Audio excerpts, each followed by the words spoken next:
우리 시간에 가정에서 예배 드리시는 분들, 또 앞뒤 좌우에 우리 성도님들 함께 인사하도록 하겠습니다.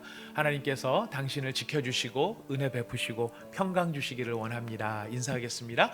하나님께서 당신을 지켜주시고 은혜 베풀어 주시고 평강 주시기를 원합니다. 평강 주시기를 원합니다. 귀한 은혜 주신 하나님 감사합니다. 이제 우리 같이 하나님께 은혜 받을 우리에게 주신 하나님의 말씀을 봉독하도록 하겠습니다. 누가복음 1장 68절에서 79절까지의 말씀 다 찾으셨으면은 저와 여러분이 한 절씩 나누어서 읽도록 하겠습니다. 우리가 함께 나누어 읽는 이 말씀은 지금도 살아계신 하나님의 말씀입니다. 제가 68절을 먼저 읽습니다. 찬송하리로다 주 이스라엘의 하나님이여, 그 백성을 돌보사 속량하시며 우리를 위하여 구원의 뿔을 그 종 다윗의 집에 일으키셨으니 이것은 주께서 예로부터 거룩한 선지자의 입으로 말씀하신 바와 같이 우리 원수에게서와 우리를 미워하는 모든 자의 손에서 구원하시는 일이라. 우리 조상을 긍휼히 여기시며 그 거룩한 언약을 기억하셨으니 곧 우리 조상 아브라함에게 하신 맹세라. 우리가 원수의 손에서 건지심을 받고 종신토록 주의 앞에서 성결과 의로 두려움이 없이 섬기게 하리라 하셨도다. 이 아이여, 내가 지극히 높으신 이의 선지자라 일컬음을 받고 주 앞에 앞서 가서 그 길을 준비하여 주의 백성에게 그 죄 사함으로 말미암는 구원을 알게 하리니 이는 우리 하나님의 긍휼로 인함이라. 이로써 돋는 해가 위로부터 우리에게 임하여 어둠과 죽음의 그늘에 앉은 자에게 비치고 우리 발을 평강의 길로 인도하시리로다 하니라. 우리 함께 읽겠습니다.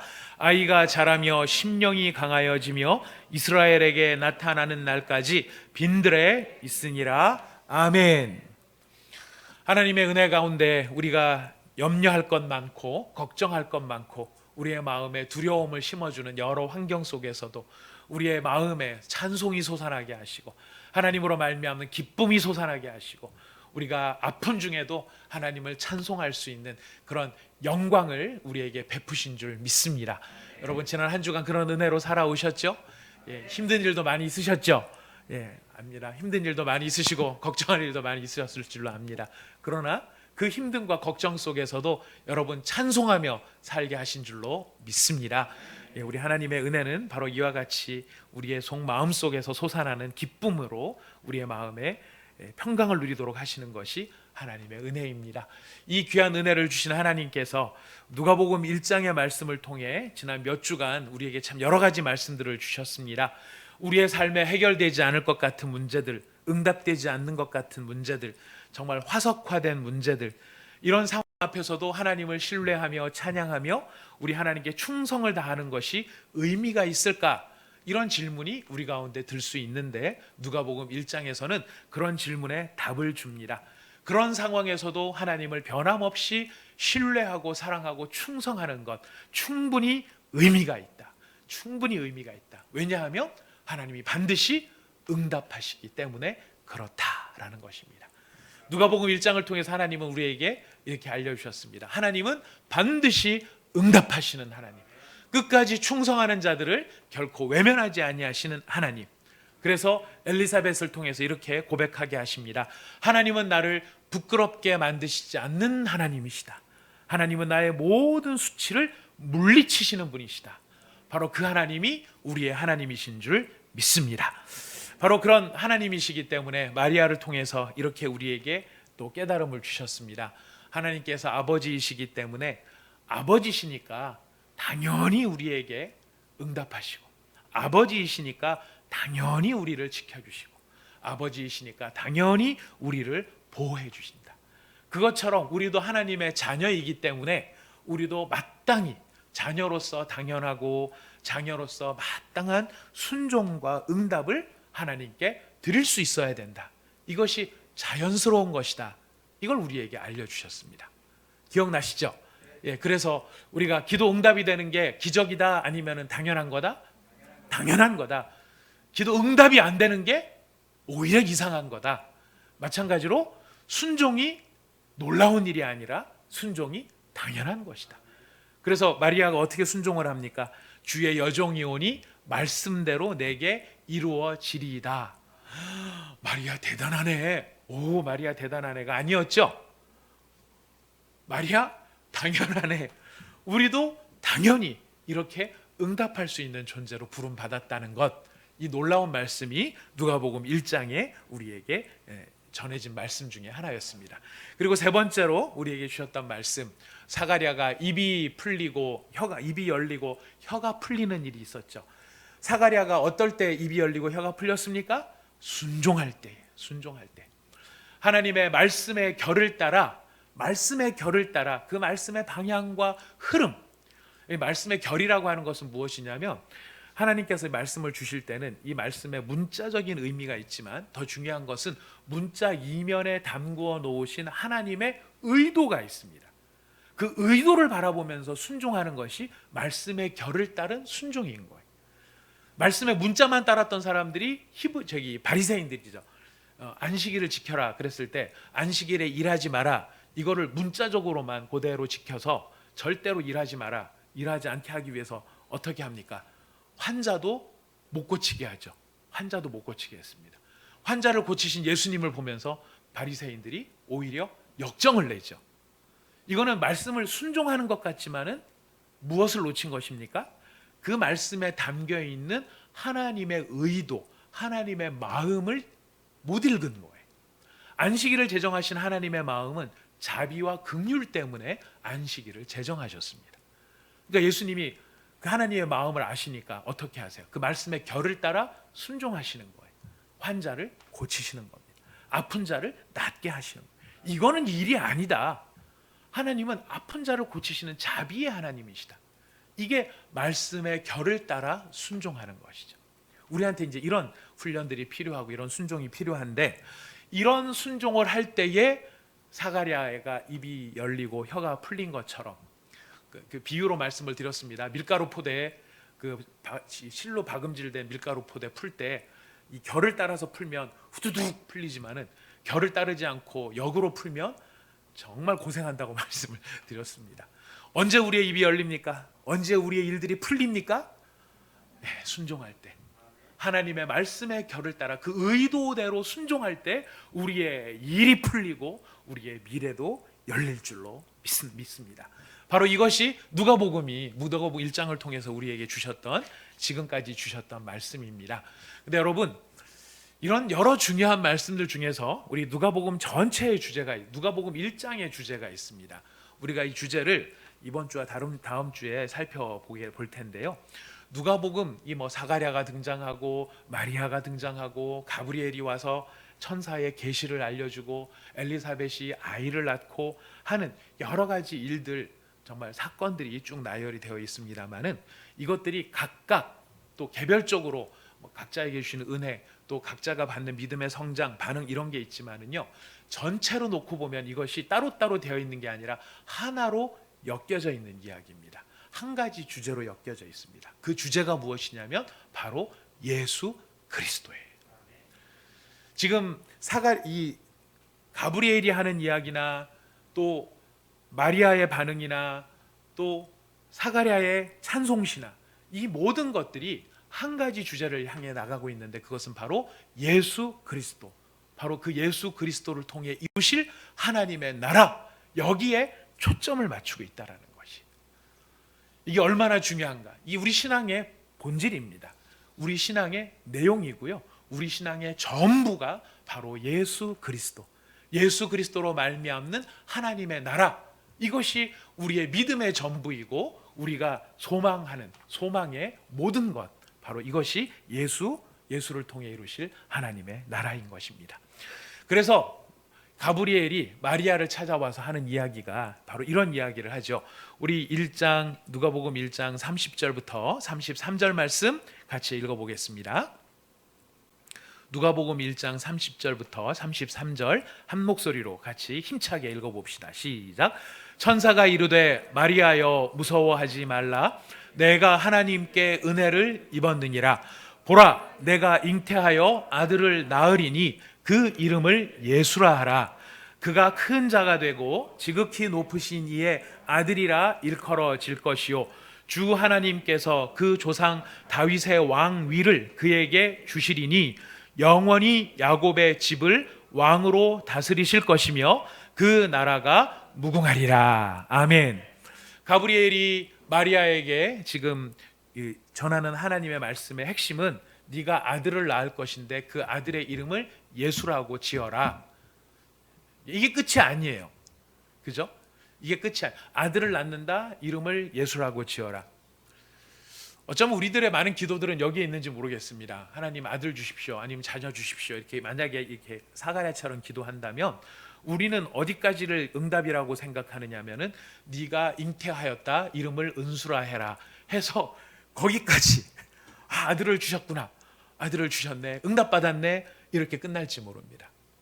하지만 하나님께서 응답을 주실 때는요, 이름을 예수라 하라, 거기서 끝나지 않죠.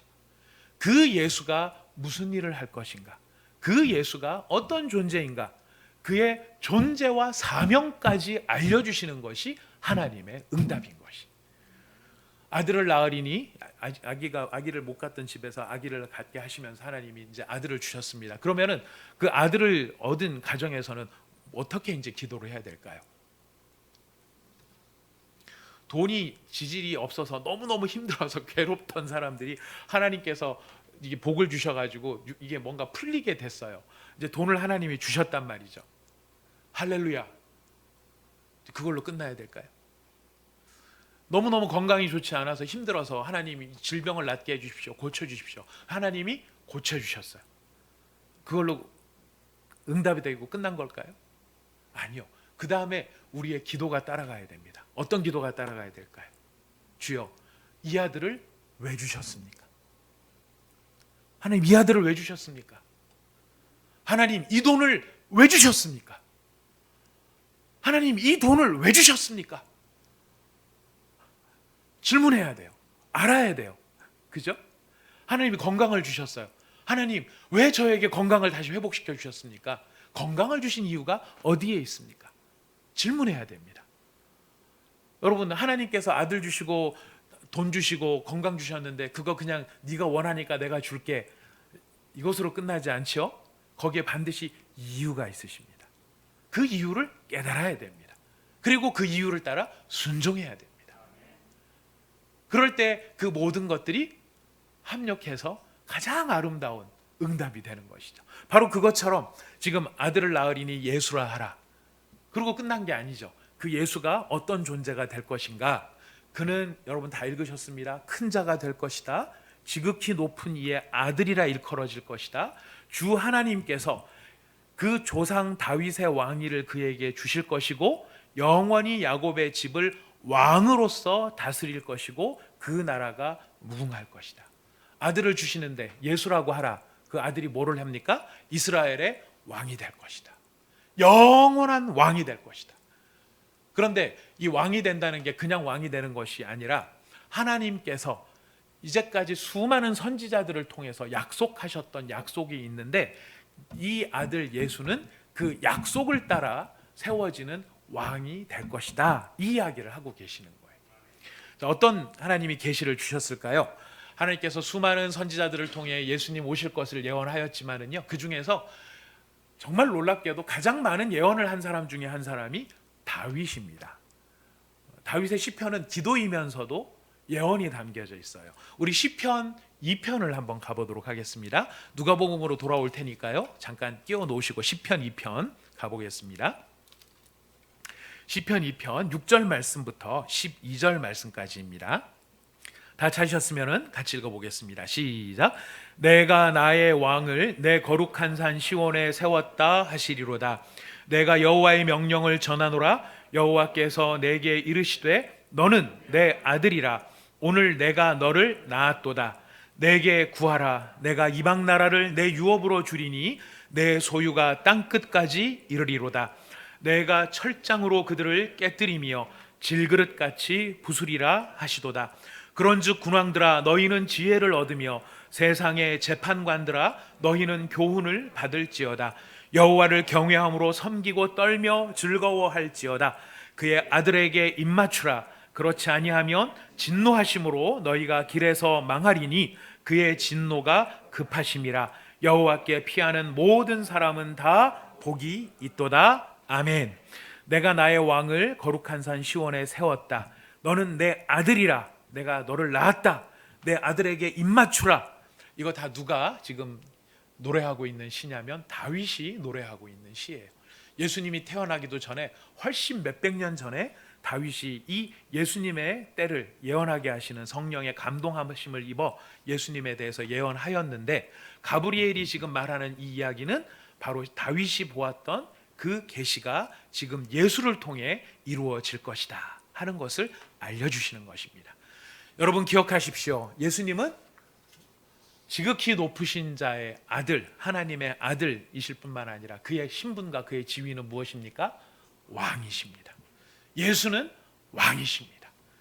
예수는 그냥 어떤 위대한 스승, 구루, 티처 이 정도가 아닙니다. 예수님의 본 직임은 왕이십니다. 그래서 우리가 그 앞에 경외하고 그를 높이고 그의 말씀을 들어야 하는 것입니다. 예수는 왕으로 오셨습니다. 그리고 지금 가브리엘은 예수님이 통치하시는 나라가 영원할 것이라고 이야기합니다. 예수님이 다시 다스리시는 나라는, 예수님이 왕으로서 통치하시는 나라는 세상의 나라와는 다른 나라입니다. 세상의 나라와 다른 예수님의 나라, 아니면 예수님을 통해서 이루어지는 하나님의 나라, 어떻게 다른가? 여러분, 죄가 지배하고요, 죄된 본성으로 말미암아 이루어진 국가는요, 기본적으로 제국의 성격, 제국이라는 말은 무슨 뜻이냐면 권세를 가지고 백성들이나 국민들을 억압하거나 자신의 권력과 자신의 권세를 위해 모든 것들을 불이하게 사용할 수 있는 요소를 가지고 있는 것, 이것이 세상적인 나라입니다. 이 세상적인 나라는 그렇기 때문에 늘 유한해요. 싸움이 그치질 않아요. 유한하다는 것은 제국이 유한합니다. 여러분, 인류상에 존재했던 여러 왕조 가운데 가장 역사가 길었던 왕조가 어떤 왕조일까요? 제가 알고 있는 역사 상식으로는 이집트의 왕조가 제일 길었던 것으로 알려져 있습니다. 역사의 기록 가운데 나와 있는 것은 그렇습니다. 거의 2000년 가까이를 이집트 왕조가 이어졌습니다. 우리 조선 왕조가 600년이죠. 조선 왕조도 600년이에요. 600년도 짧은 건 아니에요. 중국의 여러 왕조들을 보면 훨씬 짧았던 왕조들도 많이 있습니다. 하지만 600년이 됐든 2000년이 됐든 유한한 겁니다. 영원히 가는 나라가 없어요. 그래서 일시적일 수밖에 없는 거죠. 그리고 이런 나라들은 물질적인 영역밖에는 통치를 못해요. 다스리지를 못해요. 그리고 이 물질적인 것밖에 통치를 못하니까 늘 소멸이 됩니다. 영원하지를 못합니다. 권세를 잡은 자들이 꿈꾸는 것, 그 권세가 영원하기를 바랍니다. 그래서 그 영원 불사를 추구해서 여러 가지 엉뚱한 일들을 하기도 합니다. 진시황 같은 경우에는 자신의 영생 불사를 꿈꾸면서, 우리가 지금은 이제 병마총 발굴을 해가지고 이제 그 진시황제가 만들어 놓은 죽은 다음에 사후 왕궁 같은 것들을 보지 않습니까? 다 무엇을 바라는 것일까요? 영생 불사를 바라는 거예요. 진시황만 그럴까요? 이집트의 파라오를 보면 그 거대한 피라미드를 만드는 이유가 어디에 있습니까? 영생 불사에 대한 소망이 있다는 거죠. 소망은 있지만 다 소멸되었습니다. 미이라로 만들어서 그렇게 해놓으면 영원히 살 것 같았지만 다 소멸되고 마는 것이죠. 하지만 예수님께서 만드시는 하나님의 나라는 유한한 나라가 아니라 무한한 나라요. 일시적인 나라가 아니라 영원한 나라요. 물질적인 것이 전부가 아니라 영적인 것까지 아우르게 되어지는 영원한 하나님의 통치 가운데 나타나는 나라라고 하는 것입니다. 이 예수님의 나라는 세상 나라와 달라서 자기 모순이 없습니다. 이 세상 나라는요, 항상 개혁을 일으킬 때나 혁명을 일으킬 때 드는 기치가 있어요. 굉장히 멋집니다. 자유와 평등과 박애와 또 복지와 여러 가지 것들을 기치로 삼아요. 하지만 시간이 흐르다 보면 본인들이 처음에 내세웠던 바로 그것들은 어디 갔나 다 사라지고 결국 남는 것은 무엇입니까? 자기 이익밖에 안 남는 거죠. 어떻게 하면 이 권세와 이 영광을 계속 끌어갈 것인가? 수많은 사람들이 의에 대해서 이야기를 하지만은 내세우는 게 의지, 추구하는 것은 이익입니다. 그래서 궁극적으로 그 사람들을 움직이는 힘은 이익이라는 지렛대. 이거는 모든 사람이 다 마찬가지예요. 지금 우리도 이제 막 여와 야가 굉장히 복잡합니다. 여러 생각들이 많습니다. 여러 사람들이 지금 굉장히 여러 가지 생각들을 하겠습니다만 그들이 지금 뭐를 하냐면 계산을 다 하겠죠. 무슨 계산을 하고 있을까요? 어디에 줄을 서야 될 것인가? 어디에 줄을 서야 될 것인가를 계산하는 이유는 그게 옳기 때문일까요? 아니요. 어떻게 해야 그게 나한테 이롭게 될까? 뭐가 나한테 이로울까? 그것을 가지고 움직인다는 거예요. 그거는 여든 야든 다 마찬가지라는 거예요. 이렇게 세상 나라라고 하는 것은 자기 모순과 죄와 허물 밖에 있을 수밖에 없지만 예수님을 통해서 만들어지는 하나님의 나라는 자기 모순이 없는, 즉 의로운 나라, 공의로운 나라, 의를 의라고 말할 수 있고 진리를 진리라고 말할 수 있고 진짜 참된 것을 추구하시는 공의가 충만한 나라, 이것이 바로 예수님을 통해서 만들어지는 하나님의 나라인 것입니다. 그리고 그 나라 가운데는 공의, 바른 의, 옳고 그름이 바른 것, 옳은 것을 옳다고 할 수 있고 그런 것을 그르다라고 할 수 있는 공의뿐만 아니라 그 가운데는 사랑이 충만하여서 사람들이 서로를 대접하는 것이죠. 서로를 배려하는 것이죠. 서로를 존중하는 것이죠. 무수한 갈등과 다툼과 이런 것들이 있는 것이 아니라 그 안에는 화목과 화평과 참된 용서가 가득한 바로 공의와 사랑의 나라. 그래서 그 나라에는 평안과 기쁨이 가득한 나라. 이것이 누가 다스릴 나라이십니까? 예수님이 다스리시는 하나님의 나라의 권능이요 능력이라는 것이. 이렇게 예수님께서 다스리실 나라가 세상과 다르다라는 것을 누가 이야기하느냐면 바로 마리아가 이야기합니다. 여러분 누가복음 1장 51절부터 한번 다시 읽어보도록 하겠습니다. 마리아의 찬가인데요. 이 마리아의 찬가 누가복음 1장 51절부터 55절까지입니다. 같이 읽어봅시다. 시작. 그의 팔로 힘을 보이사 마음의 생각이 교만한 자들을 흩으셨고 권세 있는 자를 그 위에 내리치셨으며 비천한 자를 높이셨고 줄이는 자를 좋은 것으로 배불리셨으며 부자는 빈손으로 보내셨도다. 그 종 이스라엘을 도우사 긍휼히 여기시고 기억하시되 우리 조상에게 말씀하신 것과 같이 아브라함과 그 자손에게 영원히 하시리로다 하니라. 아멘. 지금 마리아가 이렇게 노래를 합니다. 하나님이 마음의 생각이 교만한 자들을 흩어버리셨다. 권세 있는 자를 그 위에서 내리치셨다라고 말합니다. 이 세상을 지배하고 있는 인간의 가치관과 견해를 완전히 뒤집어 엎어놓으시는 예수님으로 말미암아 하나님 나라의 통치, 그 원리를 보여주시는데요. 여러분 세상의 권세 잡은 자들 다 보면은요, 자기의 아까도 말씀드렸습니다. 자신을 높여요.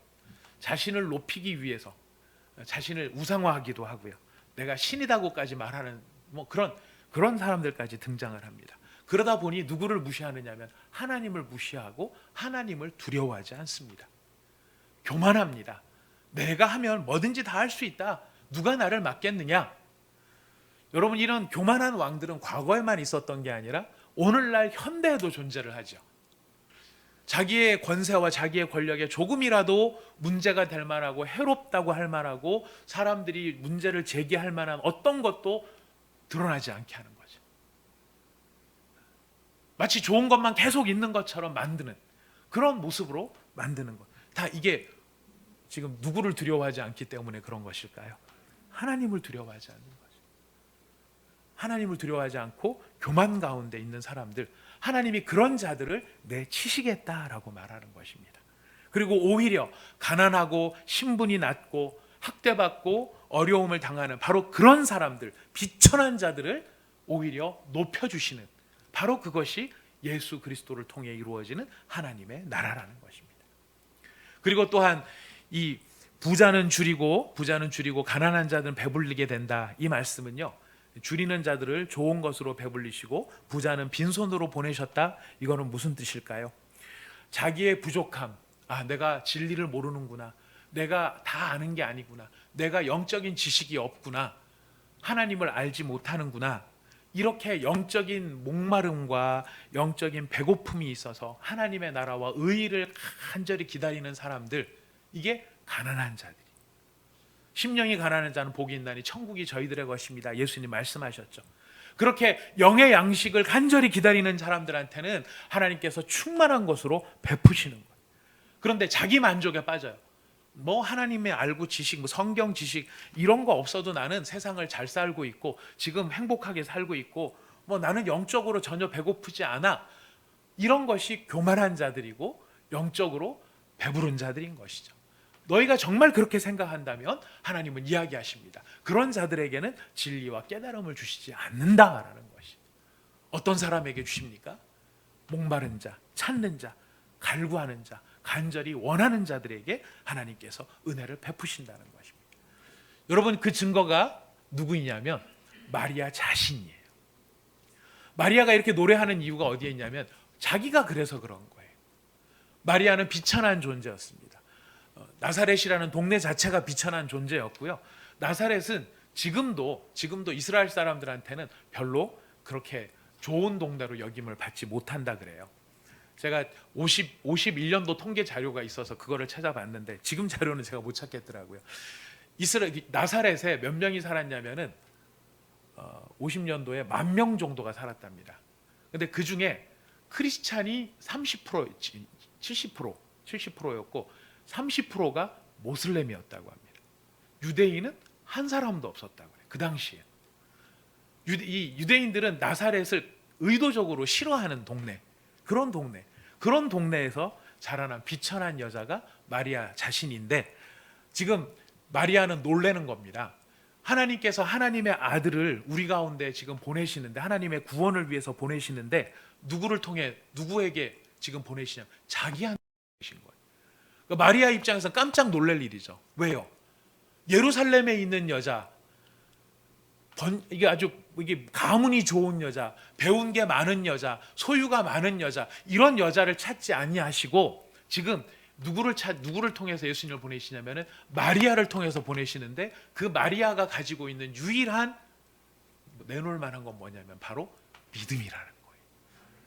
우리가 그것은 다음 시간에, 우리 다음 주에 그걸 찾아보게 될 텐데요. 마리아의 믿음, 너무나 비천하고 아무것도 없지만 하나님을 갈망하고 하나님을 원하는, 바로 그 사람을 통해 하나님은 하나님의 일을 이루시더라 하는 것입니다. 여러분, 하나님께서 하나님의 일을 위해서 꼭 필요한 사람을 고르신다면 어떤 사람을 고르실까요? 1번 키 큰 사람, 2번 잘생긴 사람, 3번 많이 배운 사람, 4번 많이 가진 사람, 5번 인간관계가 좋은 사람. 하나님의 나라를 위해서 어떤 사람을 쓰실까요? 믿음 좋은 사람을 쓰시는 겁니다. 하나님을 원하는 사람, 하나님을 찾는 사람, 하나님만 진심으로 바라는 사람, 바로 그 사람을 통해 하나님은 하나님의 일을 하신다는 것입니다. 예수님께서 오셔서 이루실 하나님의 나라의 아름다움은 바로 여기에 있습니다. 세상의 권세, 지금 세상이 봤었을 때 높다 이런 것을 하나님이 원하시는 게 아니라 하나님을 간절히 원하는 바로 그 사람, 그런 사람들로 하나님의 나라를 채우시겠다 이야기하시는 것입니다. 예수님께서 왕으로서 이제 그의 나라를 이루실 때 그럼 어떻게 그런 사람들을 골라서 채우실 것인가? 바로 사가랴가, 하나님 예수님께서 어떻게 그 일을 이루시는가를 우리에게 알려줍니다. 우리 67절, 1장 67절부터 73절까지를 먼저 같이 읽어보겠습니다. 67절부터 73절 읽겠습니다. 시작. 그 붙인 사가랴가 성령의 충만함을 받아 예언하여 이르되, 찬송하리로다 주 이스라엘의 하나님이여, 그 백성을 돌보사 속량하시며 우리를 위하여 구원의 뿔을 그 종 다윗의 집에 일으키셨으니, 이것은 주께서 예로부터 거룩한 선지자의 입으로 말씀하신 바와 같이 우리 원수에게서와 우리를 미워하는 모든 자의 손에서 구원하시는 일이라. 우리 조상을 긍휼히 여기시며 그 거룩한 언약을 기억하셨으니 곧 우리 조상 아브라함에게 하신 맹세라.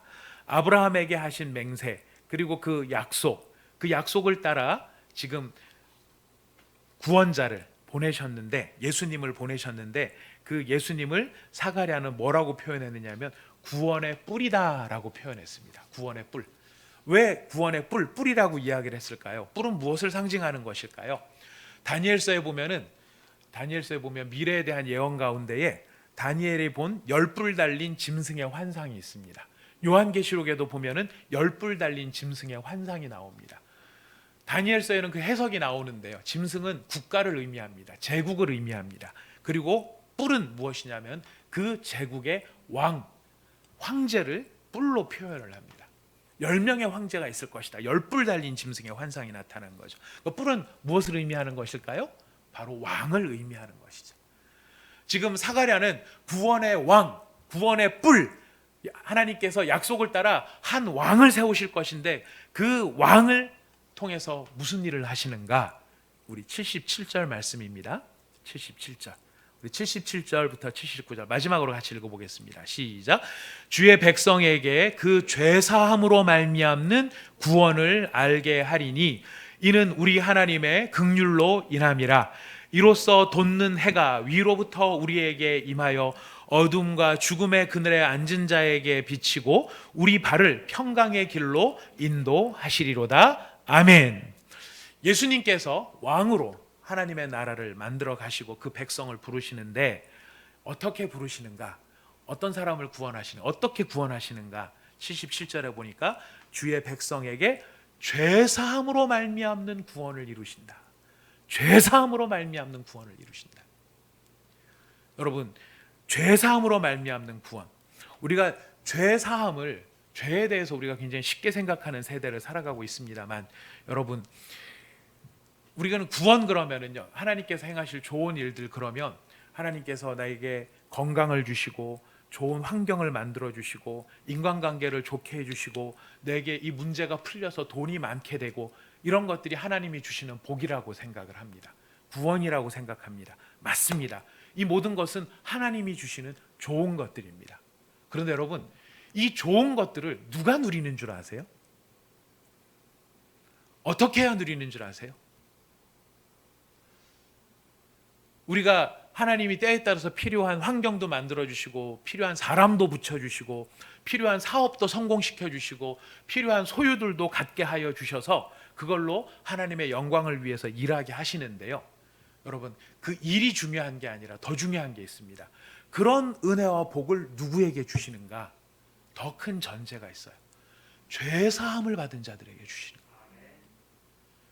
죄사함과 죄 용서함을 받은 자들에게 주시는 거예요. 우리가 하나님으로부터 오는 여러 가지 좋은 것들을 누리기를 원하는데요. 여러분, 그 모든 것들이 이루어지려면은 무슨 문제가 풀려야 되냐면 죄 문제가 풀려야 되는 거예요.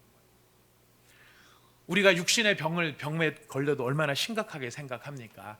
우리가 지금 코로나로 인해서 고통당하는 사람들 때문에 얼마나 안타까워하고 말기암 환자들의 고통을 보면서 얼마나 우리가 애틋함을 느끼는지 몰라요.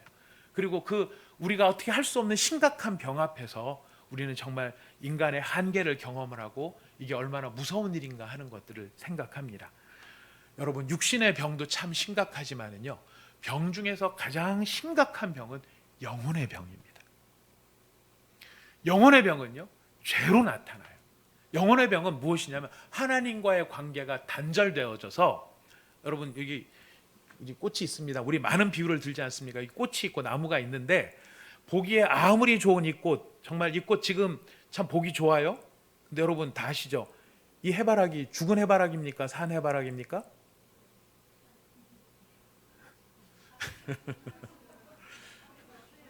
결론은 죽어가는 해바라기죠. 왜 죽어가죠? 분리가 됐기 때문에. 무엇으로부터 분리가 됐으니까요? 본체로부터 분리가 됐기 때문에. 분리가 되어진 가지, 분리가 되어진 꽃, 분리가 되어진 것은 잠깐은 살아있는 것 같지만은 결국 말라버려요. 우리가 영혼의 죄, 영혼의 병이 하나님으로부터 분리된 것이다. 여러분, 하나님으로부터 분리된 이것이 죄의 본질인데, 하나님으로부터 분리가 되니까 하나님께로부터 돌아와야 될, 하나님에게서만 받을 수 있는 생명의 양식, 생명의 능력, 생명의 기운들이 다 소멸이 돼서 안 들어오는 거예요. 그러니까 어떻게 해버립니까? 소멸되어지고 말라 비틀어지고, 그래서 썩고 부패해지는 거예요. 하나님으로부터 사랑이 전달이 안 되고, 하나님으로부터 용서가 전달이 안 되고, 하나님으로부터 누군가를 배려하고 품을 수 있는 마음이 전달이 안 되니까, 그게 말라버리니까 우리의 마음속에 뭐만 자꾸 올라와요? 미움, 시기, 질투, 원망, 다툼. 하나님과의 관계가 좋으면은요, 여러분 당장 느끼시죠? 여러분 은혜 받으시면 느끼시죠? 성령 충만해지면 모든 사람이 다 이뻐 보여요. 제가 안경 벗은 거 벗고 여러분을 보는 거랑 비슷해져요. 다 이뻐 보여요. 다 이뻐 보여요. 누구까지 이뻐 보이게요? 우리 신앙의 선배들 여러분 경험이잖아요. 성령 충만하고 은혜 충만하고 하나님의 그 사랑의 능력이 우리의 마음에 막 쏟아부어질 때는요, 누구도 감당할 수 있게 느껴지냐면 원수도 감당할 수 있게 느껴져요. 하지만 우리가 하나님과의 관계가 떨어지고 멀어지면, 그래서 우리의 영혼에 병이 들면은요, 누구까지도 싫어지는지 아시죠? 나 자신까지도 싫어져요. 가장 사랑하는 주변 사람은 물론이고 모든 게 다 싫어지는 거예요. 하나님과 분리되어져서 있는 사람들의 이 증상으로부터 나오는 그런 하나님과의 관계가 바짝 메말라 버리면은요, 하는 이야기들을 다 들어보세요. 무슨 이야기를 하는가? 다 의심하고 불안을 심고 누구를 미워하게 만들고 누구를 원망하게 만들고, 굉장히 옳은 이야기를 하는 것 같지만은 놓고 보면은 사람들을 병들게 만드는 일들이 벌어지더라고요. 이유가 무엇입니까? 하나님과의 관계가 단절되어 있기 때문에. 하나님과의 관계가 단절된 것을 성경에서 뭐라고 말하냐면 죄라고 말합니다. 인간이 죄를 하나님부터 떨어져서. 그런데 바로 그 하나님과 분리되어져 있는 우리가 이 분리되어짐의 문제를 누구를 통해서 해결할 수 있다는 것입니까? 오직 예수님을 통해서. 그래서 예수님이 구원하시는데 어떤 구원? 죄 사함으로 말미암는 구원. 다시 말하면 하나님과 다시 연결시켜 주시고 우리에게 하늘로부터 내려오는 생명의 능력, 하나님으로부터 오는 생기, 하나님이 주실 수 있는 사랑, 하나님이 주실 수 있는 평안, 이 모든 것들을 누구를 통해서 얻을 수 있다는 거예요? 예수님을 통해서. 예수님을 통해서. 그래서 그 예수님을 우리가 원하는 것이고 바라는 것이고 그 예수님을 우리가 추구하는 것이고, 예수님만이 죄사함을, 우리의 모든 죄를 용서해 주시고 우리의 그릇된 영혼의 병을 치료해 주시고 예수님만이 끊어졌던 하나님과의 관계를 회복시켜 주실 수 있는 것입니다.